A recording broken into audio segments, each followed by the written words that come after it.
राजस्थान में 25 नवंबर को चुनाव होने हैं और यहां बीजेपी का ये संकल्प पत्र जारी किया गया। शशि मोहन शर्मा इस वक्त हमारे साथ सीधा जुड़ चुके हैं, उनका हम रुख कर लेते हैं।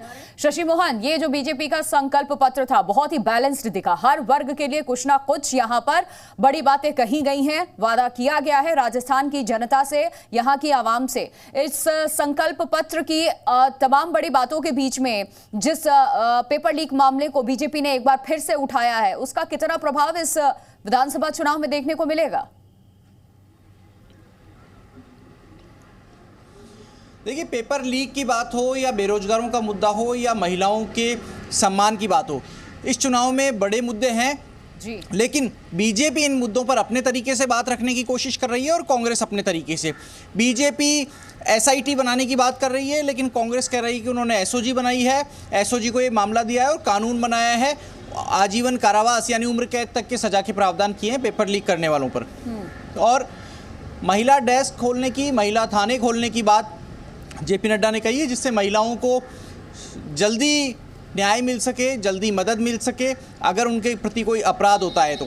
लेकिन सबसे बड़ी बात यह है कि अपराधों की रोकथाम के लिए क्या मैकेनिज्म डेवलप होगा।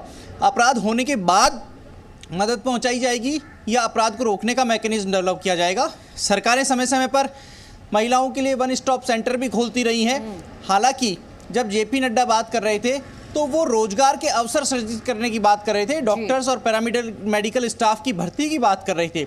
तो बात काफ़ी कही है। मानगढ़ धाम को लेकर के भी महत्वपूर्ण बात कही है कि आदिवासियों का सम्मान रखा जाएगा, आदिवासियों की कैसे शहादत हुई वहाँ गोविंद गुरु की, वो दिखाई जाएगी। लेकिन मानगढ़ धाम को राष्ट्रीय स्मारक घोषित करने की मांग प्रदेश में उठती रही है।